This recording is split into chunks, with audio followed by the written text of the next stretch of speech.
Começa agora o podcast De Fato. Uma visão popular do Rio Grande do Sul, do Brasil e do mundo.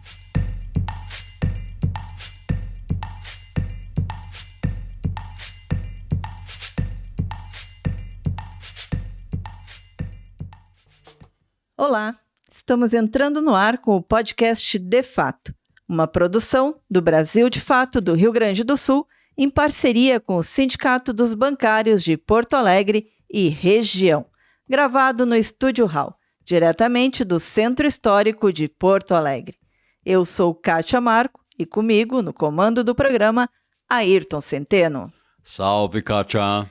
O entrevistado de hoje dirige uma estrutura que sabe muito bem do Brasil e dos brasileiros. É uma instituição federal que há 90 anos pesquisa todos os aspectos possíveis e imagináveis do país.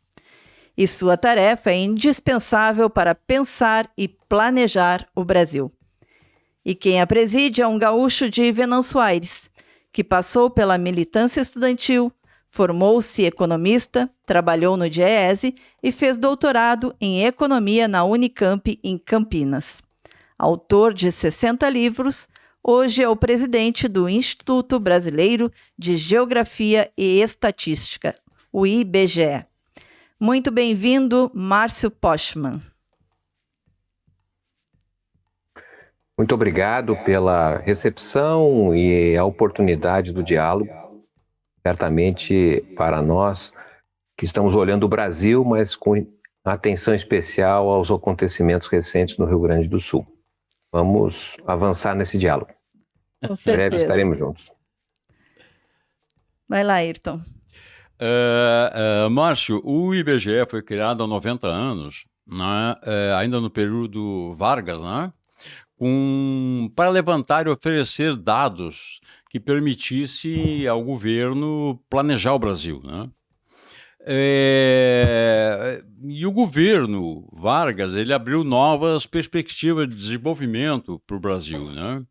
A partir da Revolução de 30, as coisas começaram a acontecer, especialmente nas cidades, com o aumento da industrialização. Enfim, o Brasil mudou. Bom, agora, 90 anos depois, o governo Lula, que se pretende desenvolvimentista, que nem o governo o governo Vargas, retoma essa proposta de desenvolvimento, né? De que maneira o IBGE está ajudando ou pode ajudar nisso? Muito importante essa pergunta, Ayrton, porque dá condições de nós explicarmos um pouquinho a respeito do sistema oficial de dados do país, né? Houve ainda durante o Império, vamos falar de 1850, um debate muito firme em relação ao papel de um sistema de dados que o país não tinha, né? Nós estamos há poucos anos da independência, em 1822, e logo no início praticamente do Segundo Império, com Dom Pedro II, se sabia lá pela elite dirigente, não é, que para dirigir um país é absolutamente necessário informações geográficas, né, informações estatísticas, informações demográficas, porque nós estamos falando da governança de populações. Não sabia muito bem que população era aquela. Bom, então, em 1850, 4 leis foram fundadas e fundamentais para o Brasil que se situava naquele momento, não é? O primeiro foi todas as 4 regras em 1850. A primeira, como sabemos, foi o abandono do tráfico negreiro, a proibição do tráfico negreiro, né, que praticamente emplaca justamente um movimento, ainda que gradual, longevo, da abolição da escravatura que acontece em 1888, como sabemos. A segunda lei foi a lei que estabeleceu a propriedade privada no país, né? Não havia propriedade privada, então há uma legislação que define a chamada Lei das Terras, que estabelece a propriedade privada. A segunda lei foi a criação do Código Comercial, o estabelecimento das trocas via mercado e a presença do Poder Judiciário para validar os contratos entre partes. E a quarta lei, digamos, foi o estabelecimento do censo demográfico, primeiro, que deveria ser realizado em 1852. Todavia, dois obstáculos impuseram a realização do censo em 1852. O primeiro foi a difusão das fake news, né? Mentiras que ganharam dimensão em 1851, especialmente provenientes da Igreja Católica, contrária à realização do censo, difundindo a ideia de que o censo serviria para identificar as pessoas não brancas e que não eram escravizadas ainda. Então, o censo permitiria a escravização de quem ainda não estaria nessa condição, tendo em vista o fim do tráfico negreiro, ou seja, não haveria mais aumento da oferta de escravos vindo do exterior e, portanto, seria um momento de escravizar os que ainda restavam. E, obviamente, isso foi acompanhado de muita rebeldia, inviabilizou o censo, e também o censo ser realizado, ele revelaria um país diferente daquele que a elite da época, que se situava no Instituto Histórico Geográfico do Brasil, criado nos anos 30, justamente no primeiro Império, e que ele informava que a interpretação do Brasil, não é, a narrativa da elite era de que o Brasil era um país de brancos, um país católico, um país alfabetizado, um país europeu. Né, porque a elite era nesse sentido, mas o povo não. Então, revelar um país que estaria em dissonância com a tese da elite era problema crítico. Portanto, o primeiro censo no Brasil é de 1872 e ele só foi constituído porque em 1871 foi criado o IBGE da época, que era basicamente a Diretoria Geral de Estatística.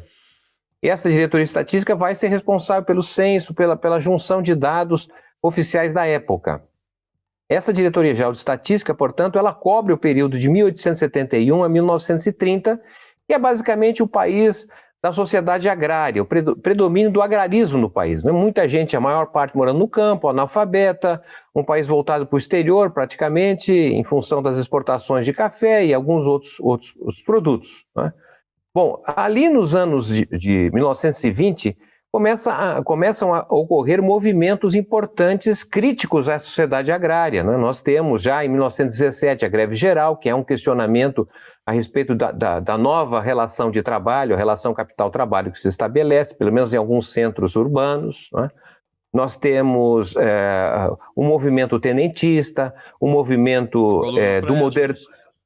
E também a Coluna Pré, a Revolução no Rio Grande do Sul, a Revolução em São Paulo, né?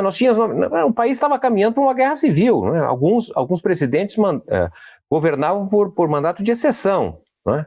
Então estava empolvorosa o Brasil naquele momento, e a Revolução de 1930, na verdade, estabelece um outro rumo para o Brasil. Um país agora que não pode ser agrário somente, tem que ser um país urbano, industrial, tem que industrialização, enfim, precisa um Estado diferente. E esse Estado, ele é constituído, não é, tendo como parte importante um novo sistema de dados, em que o IBGE é o grande coordenador dessas informações a partir de 1936 a 64. Os dados oficiais do país são de responsabilidade do IBGE, tem um produto que marca isso, que é o Anuário Estatístico do Brasil, não é, que quem quiser saber os dados do Brasil tinha que recorrer a esse compêndio numa sociedade analógica. Agora, até 64 predomina isso, mas com o golpe de 64, né, o que ocorre é que o IBGE, que pertencia à presidência da República para fazer todo esse controle e a coordenação dos dados, ele é retirado da presidência e deslocado para um ministério, e que permite, evidentemente, salto importante, porque tem o chamado Projeto Atlântida, que é um projeto que se estabelece do Brasil com os Estados Unidos, isso logo depois do golpe de 64, e que é, de certa maneira, a Aliança para o Progresso, enfim, aquelas instituições interessadas em modernizar também o país, e o Brasil vai copiar um conjunto de metodologias dos Estados Unidos, entre elas as pesquisas amostrais, que era o que o país não fazia, por exemplo. Né? E isso vai dar possibilidade de, a partir de 1967, o IBGE ter a PNAD, a Pesquisa Nacional por Amostra de Domicílios, que a gente conhece, é tão importante, entre outras pesquisas aqui, tá? Bom, o que nós estamos falando é que isso é o período que cobre a chamada era industrial, a sociedade industrial.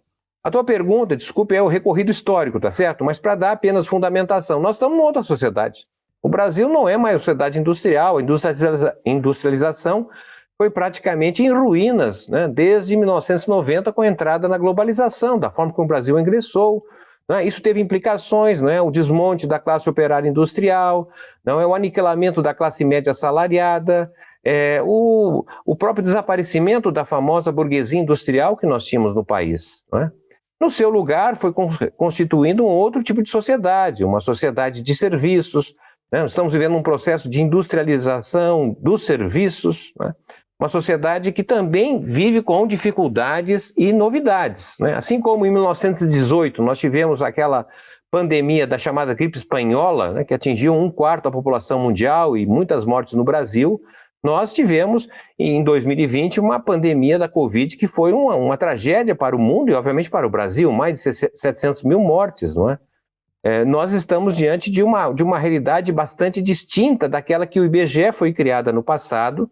E o sistema de dados que nós temos hoje é um sistema de dados assim, ultrapassado, ele é muito fragmentado, não é? Ele não permite a quem toma decisão no setor público, no setor privado, o dirigente sindical, o dirigente da empresa, a sociedade civil, o seu João, a sua Maria, não compreende o Brasil porque os dados que nós temos, que não são poucos, estão muito fragmentados. Tem o dado bom para a educação, tem o dado bom para a saúde, mas não tem a junção dos dois. Então, o IBGE está, de certa forma, se reposicionando nesse momento, e o nosso esforço justamente tem sido para poder oferecer, não é, em virtude das demandas que a sociedade nos coloca, informações mais avançadas. E por isso a defesa do chamado SINGED, Sistema Nacional de Geociências, Estatísticas e Dados. Será um passo muito importante, reunindo os dados que o Brasil dispõe, sejam eles os dados cadastrais, né, que são os dados que vêm processados pelo SERPRO, pela Dataprev, pela Telebrás, e isso vai permitir, portanto, nós conhecer melhor o país através desse sistema novo de informações para o qual o IBGE se prepara e vem avançando rapidamente. Márcio, hoje a gente vive, né, uma realidade que é uma realidade mundial, que é que as Big Techs, né, as grandes corporações da internet, elas detêm mais dados dos países, né, sobre o Brasil, mas não só sobre o Brasil, né, do que o próprio país, do que os próprios brasileiros, né? Como fica a soberania nacional nessa situação, né? Se um país tem suas informações capturadas e conhecidas por empresas estrangeiras, como é que pode se pensar em soberania? Muito importante também essa questão da soberania, que muitas vezes passa ao largo. O presidente Lula tem falado a respeito disso, e é muito importante a gente poder oferecer justificativas, né, para as pessoas entenderem essa questão, a meu modo de ver. Nós estamos, de certa maneira, num conflito, numa tensão que diz respeito à governança de populações. Veja, as populações, vamos dizer assim, vão recorrer de novo, desculpa recorrer no tempo, mas depois da Guerra dos 30 Anos, em 1618 a 1648, houve o desenlace da Igreja Católica, que era fundamental, digamos assim, no estabelecimento do que havia de estados, de império, reconhecimento de territórios, né?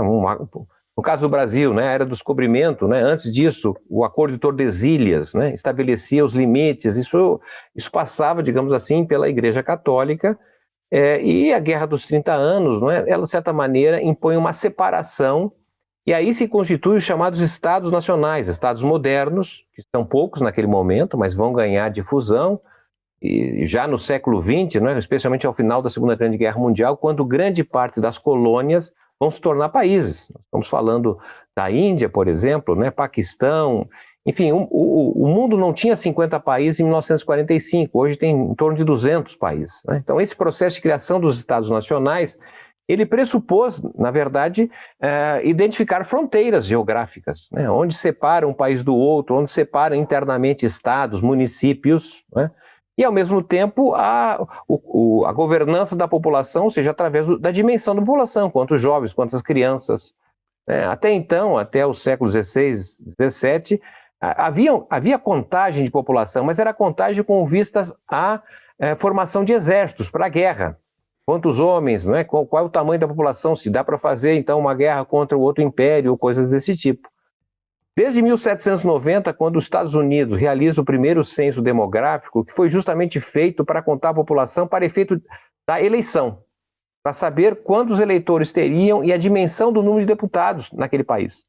Portanto, ali vai se identificando cada vez mais, não é, que a governança de populações passam por informações, por dados demográficos, e é o papel do Estado Nacional fazer isso.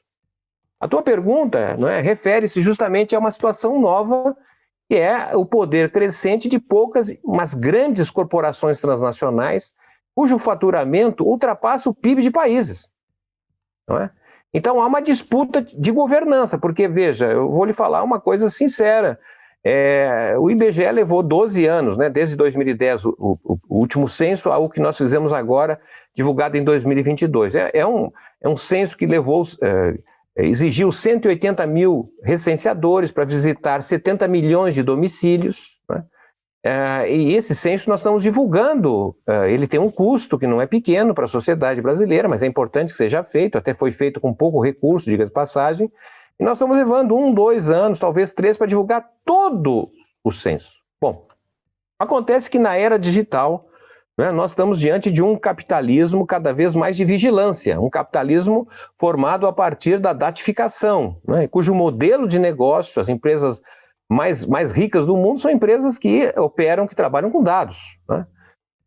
Então, o que acontece é que essas empresas, né, vamos falar aqui um pouco das redes sociais, das Big Techs, como você falou, são grandes empresas de tecnologia, elas, na verdade, para permitir, não é, o acesso à internet, a gente tem que estar conectado em alguma rede, né? E o ingresso a esta rede só se faz individualmente, aceitando a política de privacidade dessa grande corporação. E a política de privacidade é o seguinte, olha, você pode entrar aqui na nossa rede, mas fique sabendo, e você tem que aceitar, que tudo que você postar, não é, que utilizar, não lhe pertence. Portanto, as fotos que você posta, os filmes, as músicas, não é, as compras, as mensagens, os pagamentos, os roteiros que você faz de percurso, tudo isso você utiliza, porém não lhe pertence. Então isso é um conjunto de dados que ao final de cada dia, tá certo? É possível fazer um censo de um país, do mundo, pelo menos de todos que estão conectados. Dá para saber, não é, o que as pessoas fizeram, o que nós fizemos ao longo do dia. Então isso é um censo, isso está permitindo a essas grandes... Censo, Márcio, as Big Techs fazem um censo por dia, ou seja, o que o IBGE faz de 10 em 10 anos, ela faz um dia.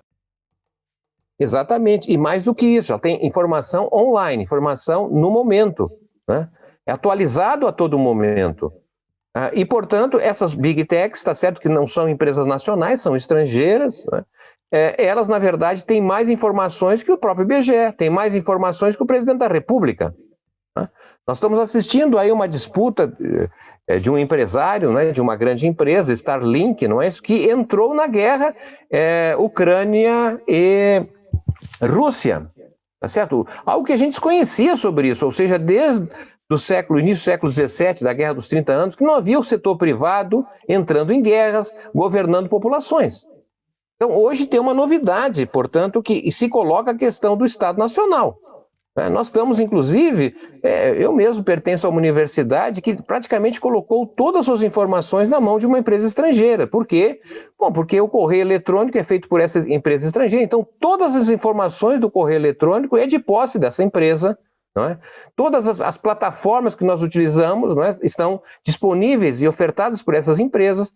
Alguém vai lembrar aqui do chat GPT, não é? Que é um avanço importante, etc. Mas de onde sai o conteúdo para as perguntas que a gente faz sobre o Brasil, né? Saiu de nós mesmos, que doamos ao longo da pandemia, várias aulas foram ministradas, debates, ou seja, todo o conteúdo foi disponibilizado por uma grande corporação que hoje tem lucros extraordinários usando a nossa base de informação, tá certo? Então, essa é uma questão central do ponto de vista do que serão os países, né, do que será a governança de populações nesse processo de digitalização e que predomina um outro modo de organização do capitalismo, né? Então a questão de soberania nacional, ela é fundamental, porque o Brasil compromete uma parte do seu orçamento pagando, na verdade, por esses serviços que não são gratuitos, né, e que estão conduzindo a nossa vida. Tá certo? Porque decisões que a gente toma muitas vezes, não é? Vamos lembrar que o Brasil não é uma sociedade letrada digitalmente. Tá certo? As pessoas até sabem teclar aqui, acolá. Eu mesmo eu me considero um iletrado digital, né? A União Europeia, que está preocupada com esse tema, estabeleceu um programa de letramento digital e espera chegar em 2030, né? Portanto, daqui a 5 anos e pouco, com pelo menos 30% da população europeia já letrada digital. O que é letrada? Né? Saber que, por exemplo, né, quando você faz uma pergunta para uma dessas redes, não, ela lhe dá a resposta. Mas para mim, que ela sabe do meu perfil, ela dá um tipo de resposta que talvez seja diferente de outro que tenha outro perfil. Então, veja, nós estamos caminhando, e esse é o grande risco, não é? Por incrível que pareça, na sociedade que tem tantas informações, o que predomina é a desinformação. Tá certo? É outro paradoxo, né?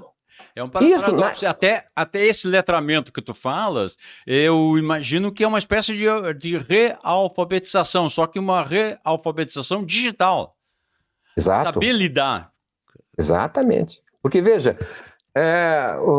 se no passado, na era industrial, se dizia que informação é poder, hoje a gente pode dizer talvez o contrário.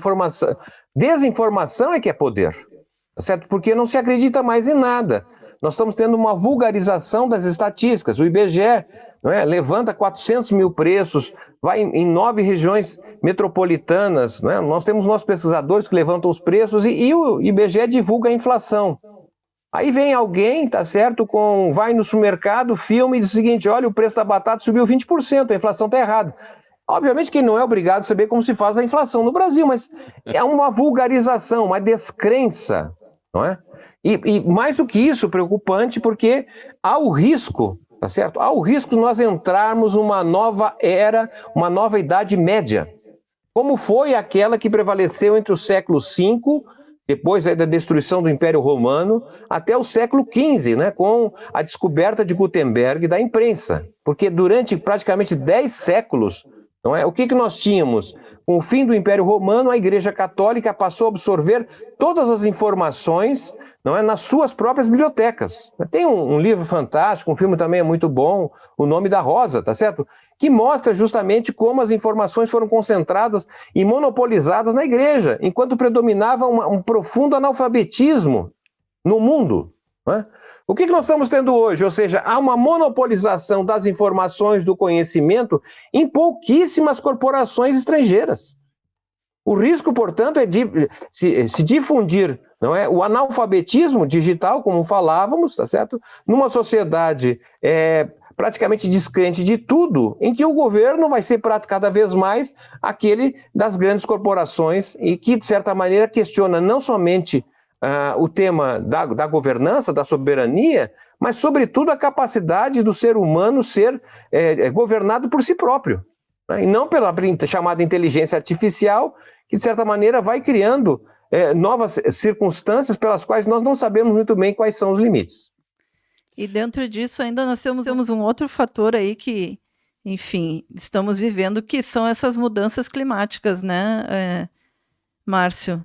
Aqui no Rio Grande do Sul estamos sentindo profundamente, né? Tivemos as enchentes aqui, maio, junho, agora estamos sufocando com as fumaças, né, desses incêndios criminosos. Enfim, a situação parece que está só se agravando, né? E que geraram bastante, e geram, e vão gerar mais desinformação. Veja, esse tema ganhou dimensão e, obviamente, vai ser dominante, porque a aceleração dos problemas climáticos, não é? Eu diria assim, nós estamos só no início.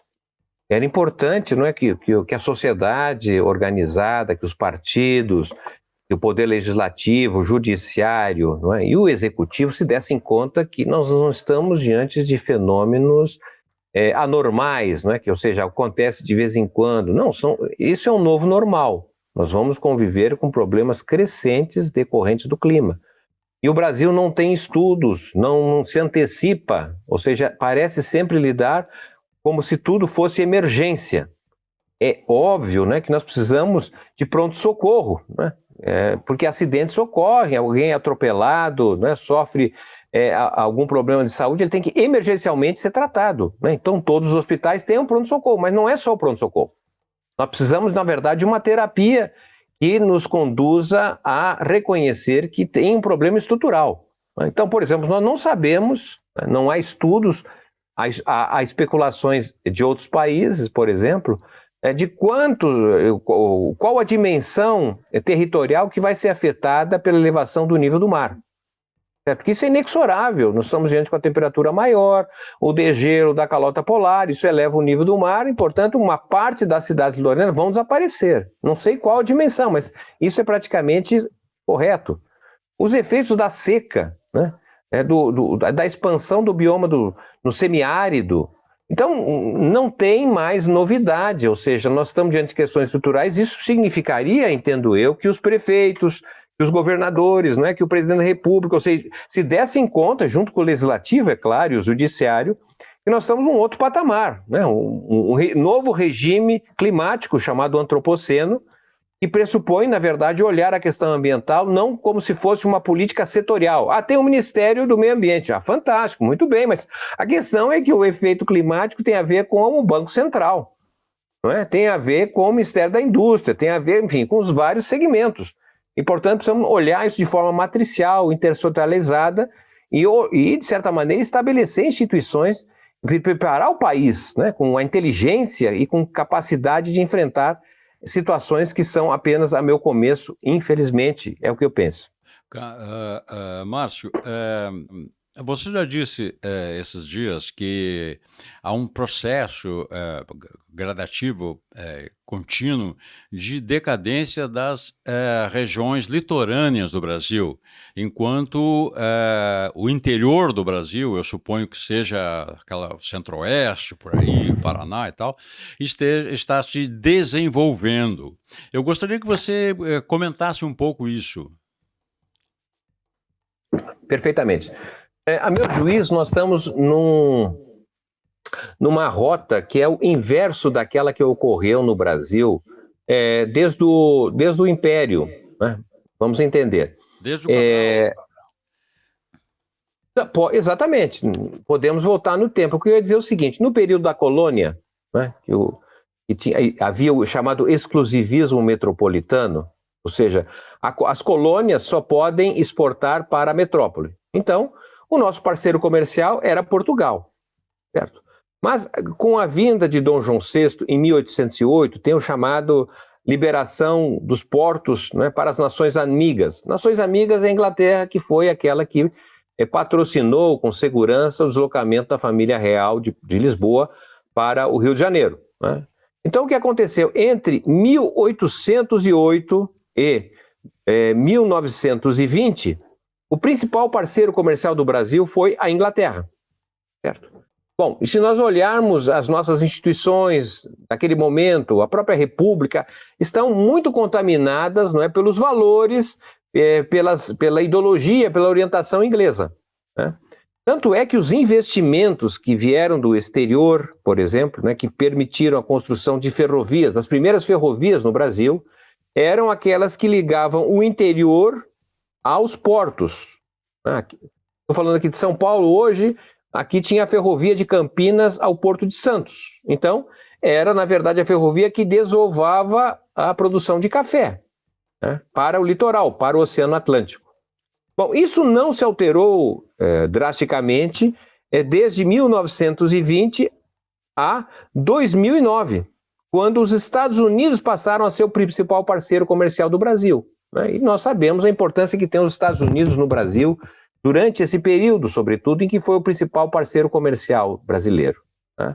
Bom, o que acontece é que desde 2009 o principal parceiro comercial do Brasil é a China. E o que nós temos de mudança, né? Em primeiro lugar, que o Oceano Atlântico já não é o centro do comércio externo brasileiro. O centro do comércio externo é cada vez mais o Pacífico. E se nós olharmos os investimentos que estão sendo feitos, públicos e privados e internacionais, são investimentos que ligam o centro-oeste, o norte e uma parte do sul aos países latino-americanos, visando a saída para o Pacífico. Então, isso que eu quero dizer, ao inverso do século XIX, os investimentos estão sendo organizados para viabilizar a logística que leve para o Oceano Pacífico, porque saindo do Oceano Pacífico se economiza 3 semanas de transporte comparado com a saída pelo Atlântico, né? Então, isso, de certa maneira, está consagrando uma nova realidade do desenvolvimento capitalista do Brasil, do deslocamento da população. Se nós olharmos e acompanharmos o PIB dos municípios, a gente vê que tem 3 tipos de municípios no Brasil. Nós temos cerca de 10 a 15% dos municípios que são municípios fantasmas. O PIB já não cresce, está paralisado, a população jovem sai, é um processo de envelhecimento, municípios que vivem praticamente de transferências fiscais. Nós temos um segundo bloco de municípios, que são os municípios das regiões litorâneas. De maneira geral, eu sei que tem exceções, mas só para dar um quadro assim mais sintético, né, são as chamadas metrópoles brasileiras, que outrora era a base da indústria, dos melhores empregos, da modernidade brasileira, e com a desindustrialização, essas metrópoles foram, na verdade, definhando. Tem um crescimento econômico de 2% em média ao ano. São cidades cuja renda per capita está relativamente estagnada. É claro que como o país é profundamente desigual, não é? Uns empobrecem mais, outros enriquecem mais. Mas são regiões sem muito futuro.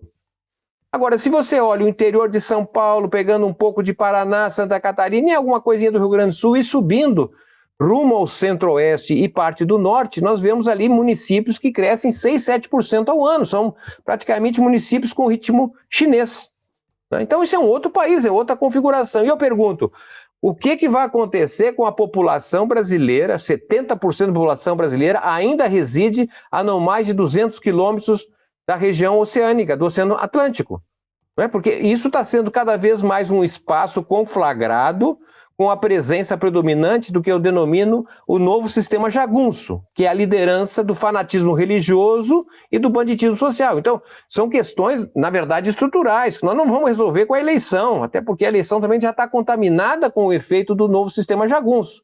Então, são questões cruciais, né, que perpassa justamente por um novo sistema de dados do país e uma reflexão do povo brasileiro a respeito do seu futuro.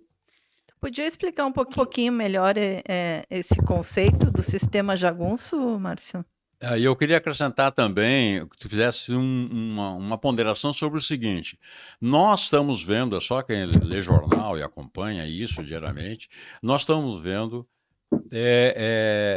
um aumento da velocidade, pelo menos é isso que nos passa, da penetração do crime organizado em várias instituições públicas ou privadas, e nós temos toda semana evidências desse, digamos assim, daquela zona cinza, que não sabe se é exatamente legal ou ilegal, mas essa coisa que a Itália sofre muito, porque em determinado momento, por exemplo, no entorno de Nápoles, né, o Roberto Saviano escreveu aquele livro, né, Gomorra. Então eu estava observando que nas 70 comunas, nos 70 municípios do entorno de Nápoles, em todos eles havia a presença do crime organizado para facilitar negócios. Então a gente percebe isso muito, esse avanço na conquista do poder para facilitar negócio do crime organizado.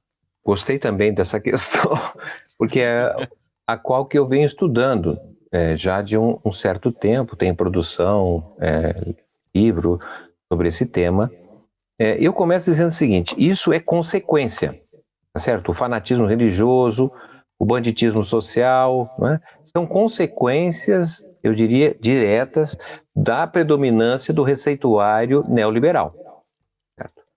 Veja, quando nós tínhamos o predomínio do liberalismo, que foi implantado na República, no nascimento da República, em 1889, vamos dizer que entre 1889 e 1894, basicamente, houve uma tentativa de industrialização do país, de um modelo que foi derrotado, e aí ascendeu a política do café com leite, a política dos governadores, etc., não é? Que foi as que assentou o liberalismo.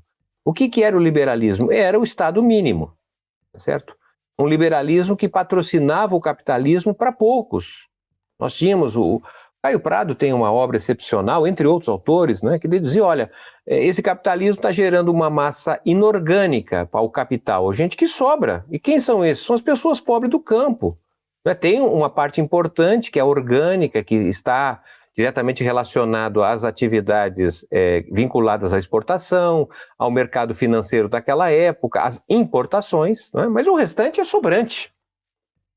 E ali naquele momento, não é, alguns autores, Euclides da Cunha, não é, que descreveu de forma tão magnífica uma parte ali do Brasil do final do século XIX, não é, ele vai mostrar, na verdade, que essa parte sobrante está submetido a um sistema jagunço que ele identificava, de um lado, né, pelo fanatismo religioso daquela época, que era o fanatismo para as pessoas que não tinham, uma massa sobrante sem futuro no capitalismo.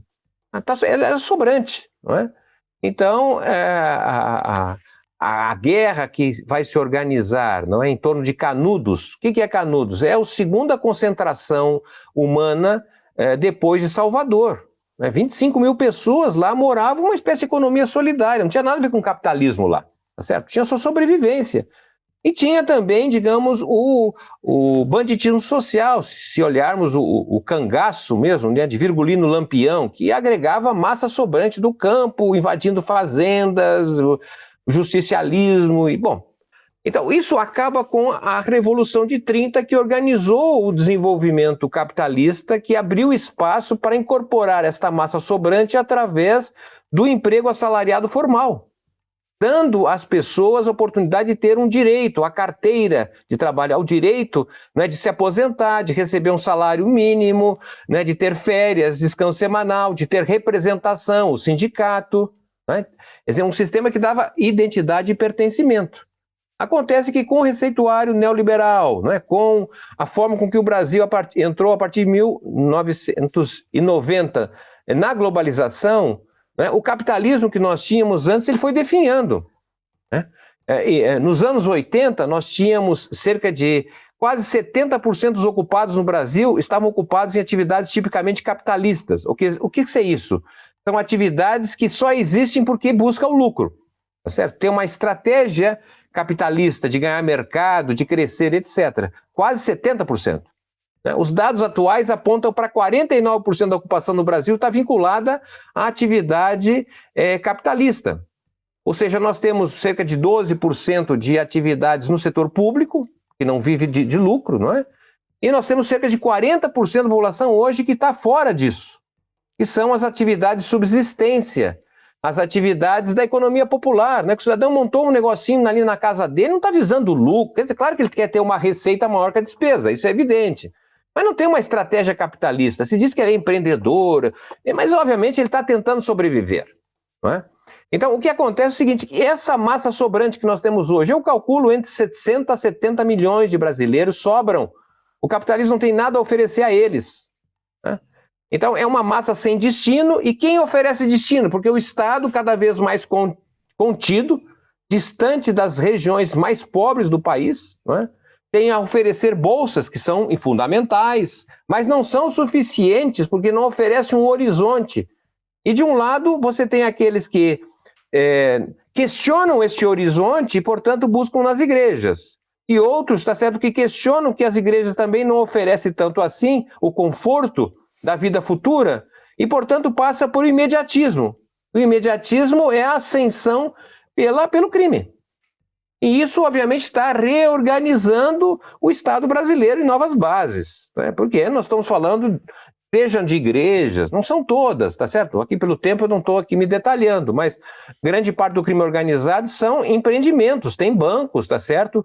E contaminaram o próprio Estado, né? Tem estratégias do crime organizado de financiar o estudo de jovens em faculdade de direito, que posteriormente se formam, não é? Financiam um cursinho para passar na OAB, financiam um cursinho para fazer concurso público e ocupar cargo público, né? São instituições que também se organizam por processo eleitoral, ou seja, são instituições que têm uma visão de futuro, um projeto de futuro.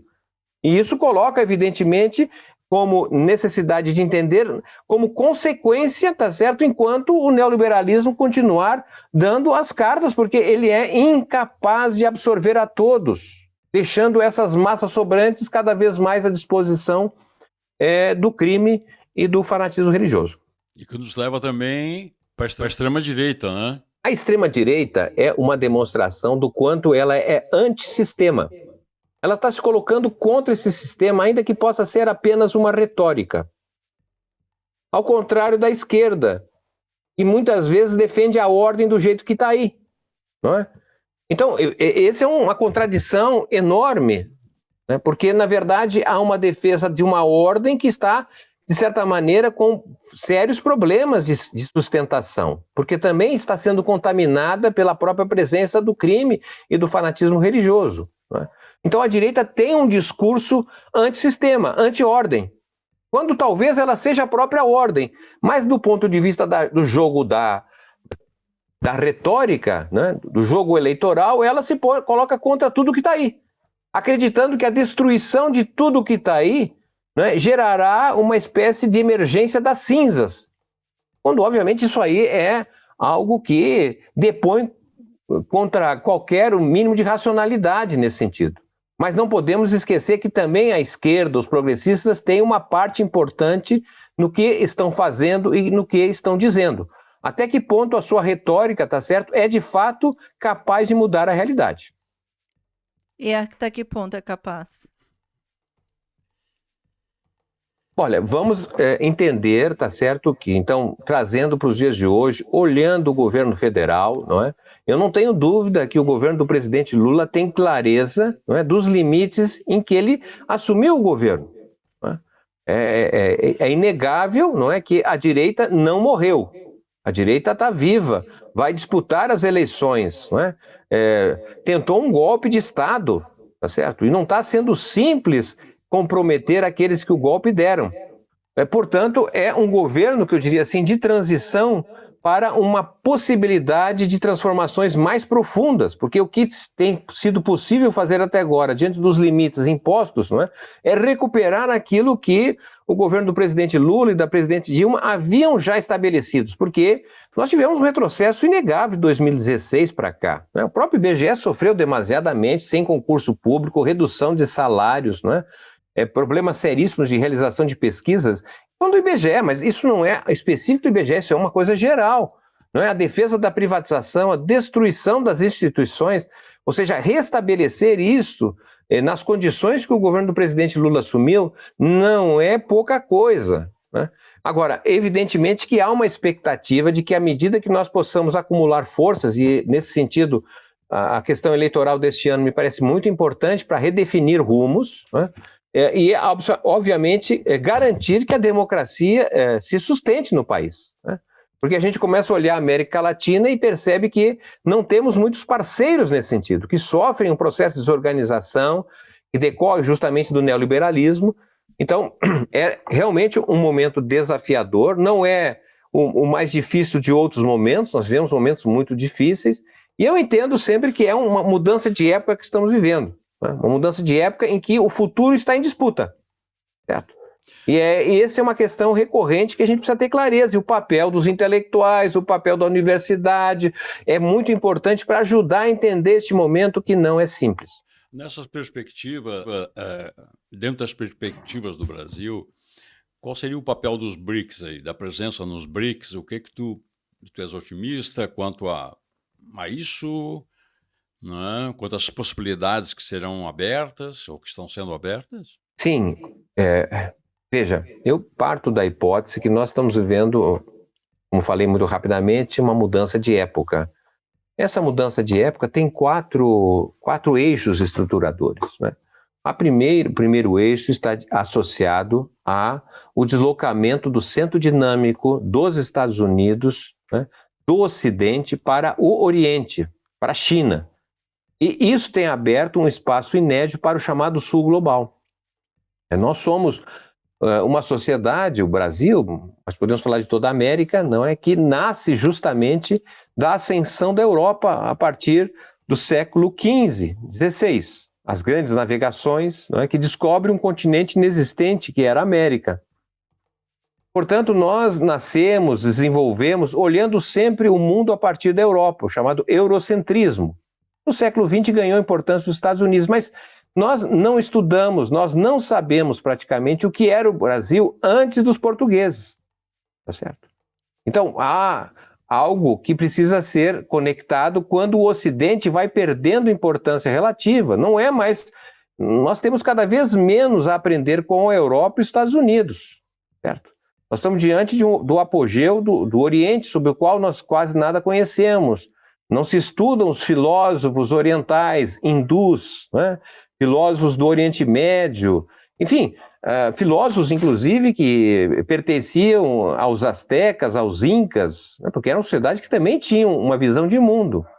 Então, o que eu quero chamar a atenção é que tem essa questão da mudança de época, ela está associada a esse novo eixo de desenvolvimento. E o Brasil tem um papel muito importante, porque com os BRICS, ele é um dos criadores dos BRICS, não é? Apostou e aposta na ampliação dos BRICS, e isso nos abre uma oportunidade de questionar, né, e oferecer, mais do que questionar, uma alternativa a um modo de governança do mundo que vem do Ocidente, especialmente dos Estados Unidos, né?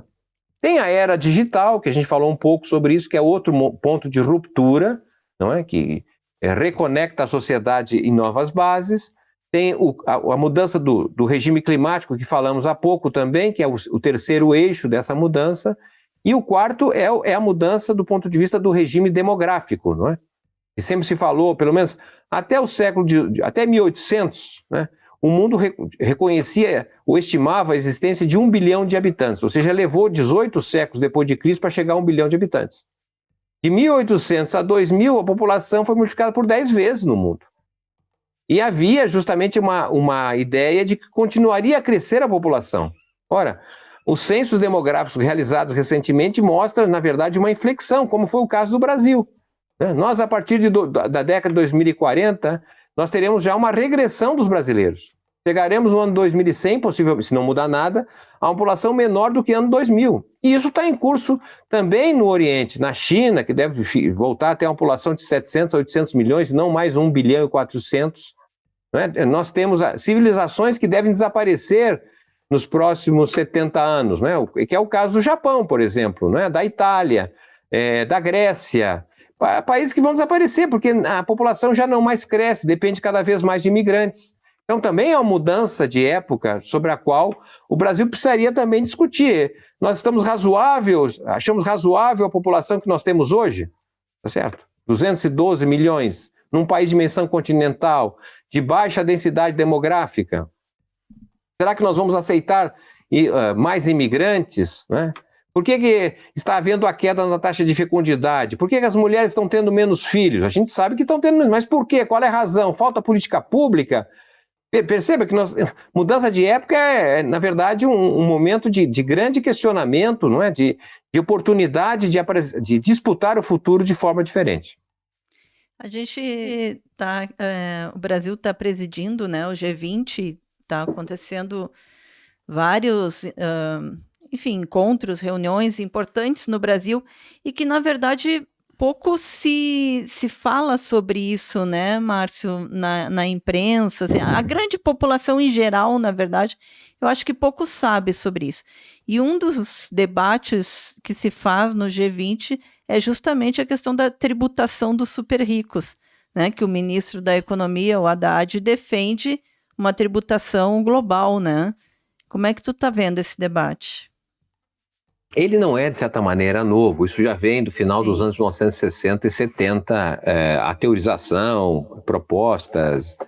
Eu mesmo vou lembrar aqui, na época que dirigiu o IPEA, entre 2007 a 2012, participei de alguns eventos internacionais que discutia a chamada taxa Tobin, entre outras, não é, que era a forma de tributar esses ganhos que não são capturados por paraísos fiscais, não é, por várias formas que permitem aos segmentos mais ricos a evasão fiscal, né? Então, foi retomado e agora nesse fórum especial que é o G20, é realmente promissor nesse sentido, mas eu imagino que uma decisão mais ampla que comece com os países do G20, ela precisará ganhar maior dimensão, porque o vazamento de tributação deve ocorrer na medida em que outros estados possam, na verdade, não se engajar nesse sistema de tributação.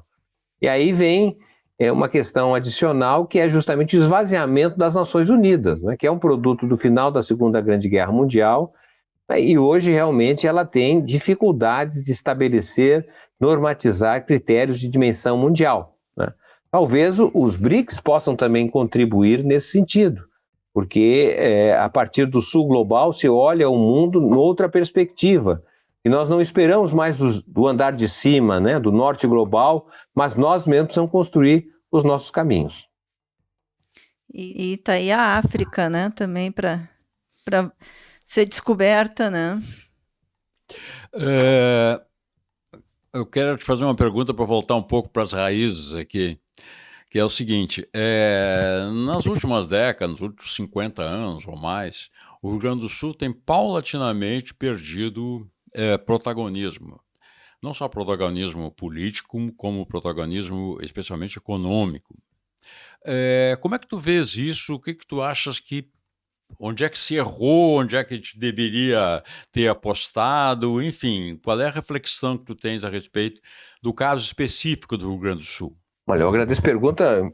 Nasci no Rio Grande do Sul, mas não sou um estudioso do estado do Rio Grande do Sul. Tem colegas muito mais qualificados. Eu posso apenas sacar a impressão que eu tenho, não é? Eu associo a decadência do Rio Grande do Sul justamente às decisões que foram sendo tomadas, não é, dentro do contexto neoliberal, certo? Porque é o que acontece com o neoliberalismo, com a queda nas barreiras de importação, com a abertura da conta de capitais, com alta taxa de juros, com valorização cambial, etc.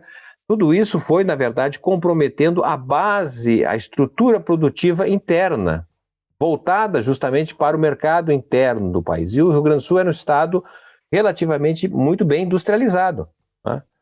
O que decorreu, né, da presença constante do neoliberalismo foi, de certa forma, um modelo econômico no Rio Grande do Sul pouco favorável, porque é um modelo econômico fundado nas exportações, né? Não é ruim, evidentemente, exportar, aqui longe de mim dizer isso, mas acontece com que a reforma fiscal que foi feita pelo neoliberalismo ali em 94, 95, né, já no governo do presidente Fernando Henrique Cardoso, né, criado a chamada Lei Candir, isentou as exportações. Portanto, o governo do estado do Rio Grande do Sul ficou a ver navios do ponto de vista de possíveis arrecadações das suas exportações, que cresceram, que dão dinamismo, porém não tem impacto fiscal no estado. O estado não consegue se apropriar de uma parte desses ganhos que ocorrem.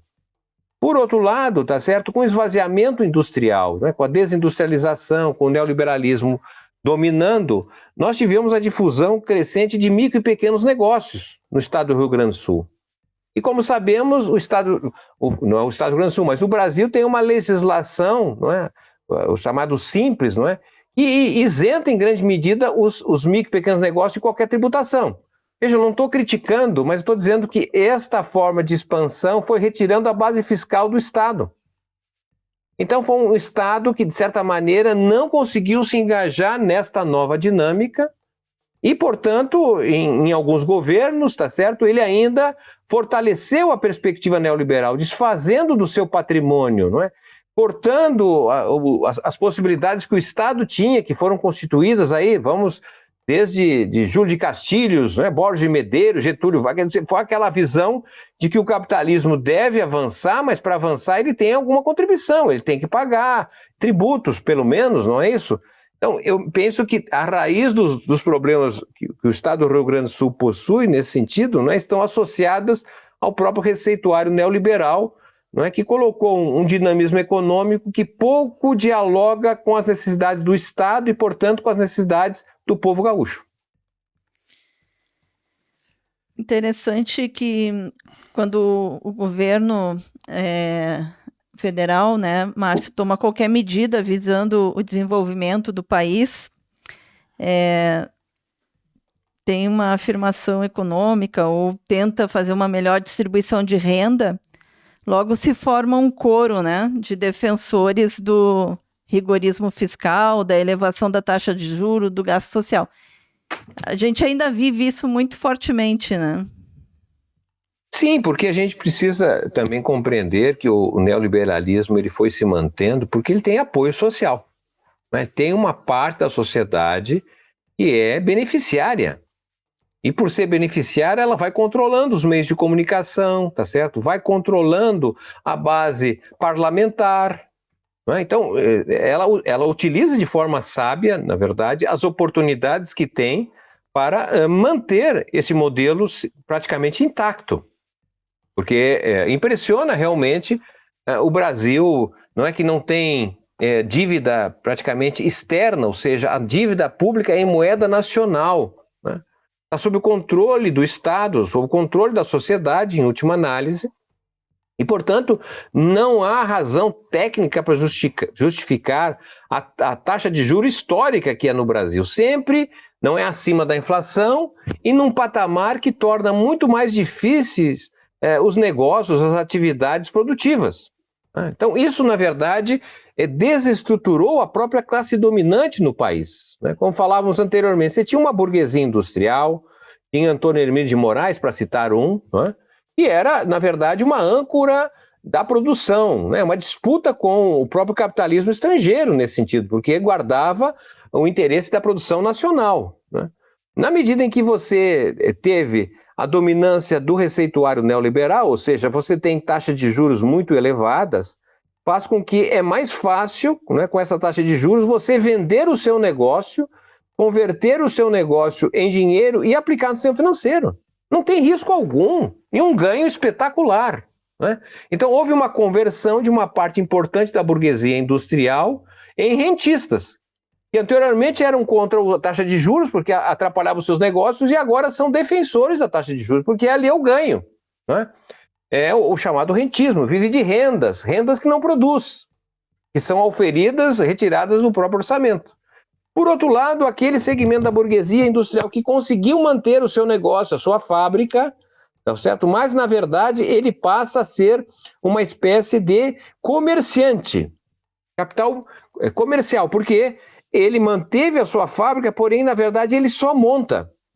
Ele compra lá fora os componentes, não é? E monta aqui no Brasil. Então, esse é amante, não é, da taxa de câmbio valorizada, porque quanto mais valorizada a nossa moeda, é mais barato comprar lá fora e vender aqui dentro. Então, a defesa sempre da valorização cambial no nosso país. E com isso, não é? O que nós temos? Se compra barato lá fora, vende caro aqui, ou seja, você ganha nesta troca, neste giro.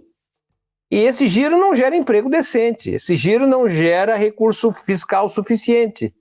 E mantém a armadilha do Estado, não é? Que tem que pagar a taxa de juros elevadas, que tem que manter a taxa de câmbio elevada, porque assim é mais fácil comprar lá fora do que produzir internamente. Então tem aí um círculo vicioso, não é? Que nos está asfixiando já há muito tempo. Ou seja, é uma elite que não está preocupada com o desenvolvimento do país. Sim, exatamente. Até o desenvolvimento pode ocorrer sendo que esses ricos de hoje continuassem sendo beneficiados, mas não pelo rentismo. E aí é uma questão, a meu modo de ver, não é, de explicação não econômica, e sim política. Como assim? Porque, veja, o Brasil, não é, tem hoje um montante de uma poupança, não é, que são, na verdade, os recursos aplicados em títulos públicos, né, que está acima de 70% do PIB, o volume de dinheiro que nós temos depositado nos bancos, vivendo de renda nos títulos públicos e privados, tá certo? 70%, ou seja, o Brasil tem dinheiro, ele não precisa tomar dinheiro no exterior, esse dinheiro está aqui dentro, então tem dinheiro, o que não havia no passado. Segundo lugar, não é? O Brasil é um país em construção, falta de tudo, falta casa, falta hospital, falta estrada, não é? Falta infraestrutura. Ou seja, tem espaço para o investimento privado e, obviamente, público. Então, esse dinheiro que está lá depositado no banco poderia ir para esses setores demandantes de investimentos com retorno, não é? É claro que é muito difícil ser um retorno assim tão vantajoso como a taxa de juros. A taxa de juros tem que ser muito menor. Bom, então você tem dinheiro, não é? É um país em construção, tem aonde ser investidos. Você tem tecnologia, porque o que precisa ser feito no Brasil não precisa de tecnologia estrangeira, nós temos aqui condições de utilizar a tecnologia nacional e nós temos a mão de obra qualificada, preparada para isso. Ou seja, os fundamentos econômicos, o dinheiro, né, o recurso, o financiamento nesse sentido, o que fazer, com quem fazer e como fazer, tudo isso está dado. Não precisamos de ninguém. Mas por que se os fundamentos econômicos estão adequados ao desenvolvimento, ele não ocorre? Bom, não ocorre por uma questão política. política é que, de certa maneira, está impedindo você dar um desenlace nesse sentido. Olha, se colocar o recurso no sistema produtivo, nós garantimos que não vai ter recessão, que não vai aumentar o preço da energia. Porque também vamos nos colocar na situação de que tem dinheiro. Tá? Quem tem dinheiro, ele sempre fica em dúvida. Se eu tirar o dinheiro do banco, colocar para abrir uma fábrica, tá certo? Vai levar um ano, tem que escolher equipamentos, onde é que eu vou alocar, comprar, preparar a mão de obra. Quando eu for produzir, daqui a 1 ou 2 anos, o país está em recessão, eu joguei fora o meu dinheiro. Então também, veja, é um risco muito grande, e aí é o papel do Estado politicamente construir o seguinte, olha, nesse período não tem recessão, aqui vai ter crescimento econômico, nós vamos bancar isso, dar segurança ao investimento nesse sentido. Muito bem, Márcio Postman, quero te agradecer muito pela tua participação aqui com a gente no podcast De Fato, e te já deixar o convite quando vier a Porto Alegre, vir pessoalmente aqui no estúdio conversar conosco.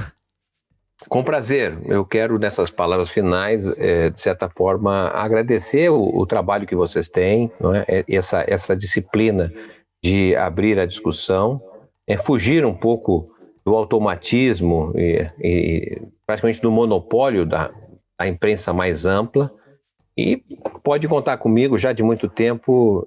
E vou continuar, né, procurando ser um intelectual público, um intelectual que coloca a serviço do povo, da classe trabalhadora, o seu conhecimento para que ele possa ajudar na transformação que o Brasil precisa. Muito obrigado, então. E precisamos muito. Gente, não esqueçam de curtir, compartilhar o nosso podcast, comentar, né, esse grande bate-papo que tivemos aqui com o Márcio Postman. E também apoiar o Brasil de Fato, apoiar o nosso jornalismo, né? Apoiar esse jornalismo que conta aquilo que a mídia tradicional não conta. Entra lá em apoia.se/Amigos do Brasil de Fato RS e contribua para a gente continuar fazendo essa comunicação popular. Lembrando também que se você tem um recadinho para a gente, crítica, sugestão de pauta, entre em contato com a nossa redação no e-mail redacalrs@bdfestados.com.br ou pelas nossas redes sociais. Ficamos por aqui. Grande abraço, Márcio. Grande abraço, Ayrton Centeno. E a você também. Até a próxima semana. Você ouviu o podcast De Fato, uma produção do Brasil de Fato, Rio Grande do Sul.